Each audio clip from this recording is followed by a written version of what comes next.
To write about life and real life situations, you need to actually have lived to be able to write about it in a refreshing way again.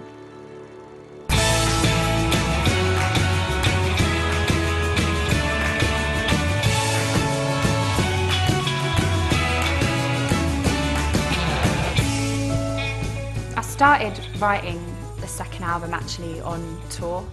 Like when I was touring the previous album, that's when I started writing new material that I'm using now. I think that a lot of artists feel like they really have to prove themselves with a second album.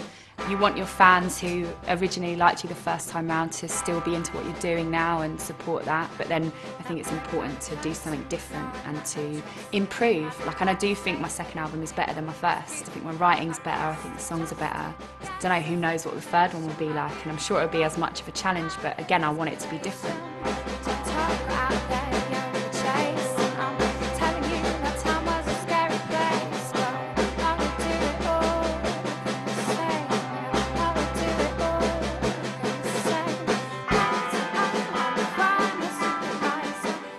I either write really honestly, and it's really kind of vulnerable and really truthful, and that's quite scary because you're just putting yourself out on the line. At the same time, I've always been the sort of person that would wear my heart on my sleeve because that's just what life is about, surely, you know, like taking risks. And then there's the other side of me which likes to invent and be creative, but I like to have a point of truth to sort of start from, either something that's happened in my life or someone else's, and then I'll just build on that.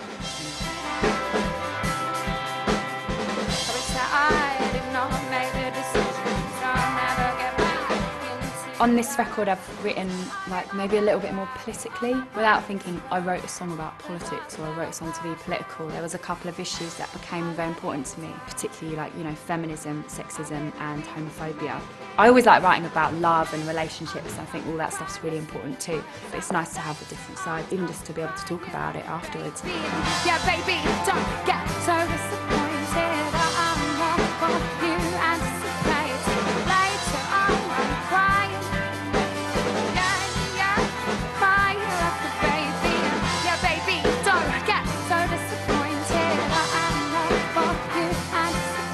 I got introduced to Bernard through my boyfriend, who is in a band called The Cribs and has worked with Bernard before. Yeah, and he kept saying, you should meet up with him, I think he's really good and I think it could really work. So when I went to meet him, it was really chilled out and there was no pressure on anything. And I think because I'd already met some producers who it hadn't worked out with, I was really honest and really just like, oh, this is where I'm at, this is what I want the album to be like, this is how I feel about the songs, I'm quite sorted, I just really want to get on with it. I think like a week later or 2 weeks later, we'd booked in a session, which was quite weird because I just hadn't expected to work with him. Later on, I'm crying with stupid eyes out. Later on, I'm crying like a baby. Yeah, baby, don't get so disappointed. I'm not what you anticipate. Later on, I'm crying with stupid eyes out. Yeah, crying like a baby. Yeah, baby, don't get so disappointed. I'm not what you anticipate.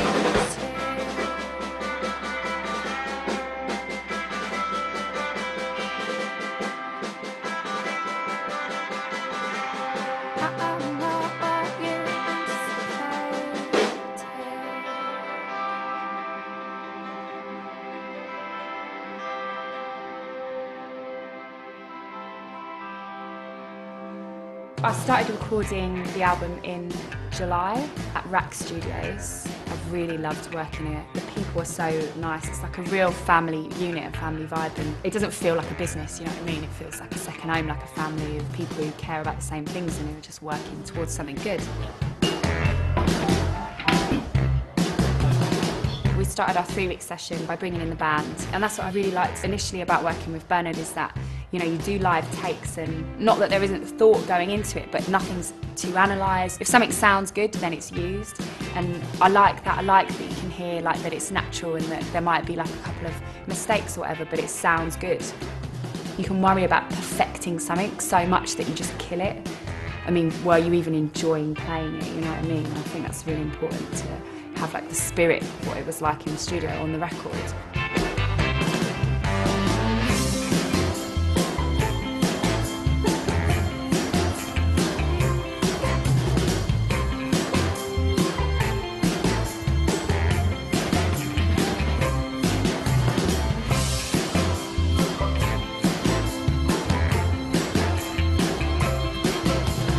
We did a 3-week session in the big main room, which is really beautiful. It's like an old school conversion. Then we went to Bernard's own studio in Hornsey Road because we didn't really need to be in a big studio anymore, because we were going to just figure out synth parts. If we needed like horn parts, we could just do them on like a MIDI keyboard. And that's where some of my favourite parts actually come out of, just like messing around on keyboards.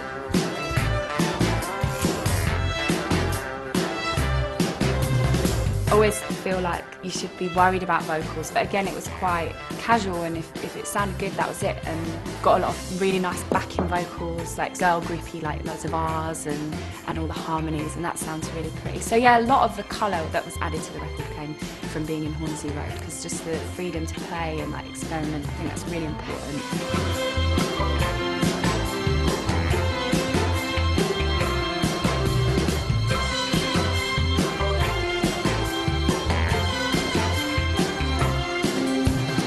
All right, well, after all the work we'd done at 355, we came back to RAC for 2 days to work with a string ensemble and also some horn players. It's a really amazing opportunity to work with, you know, really professional musicians playing something for you, which is cool. And everyone was really nice, and it was nice to work with some different people that you don't know. It was a very professional day, because you're just like behind the desk all day watching these really pro musicians in the live room.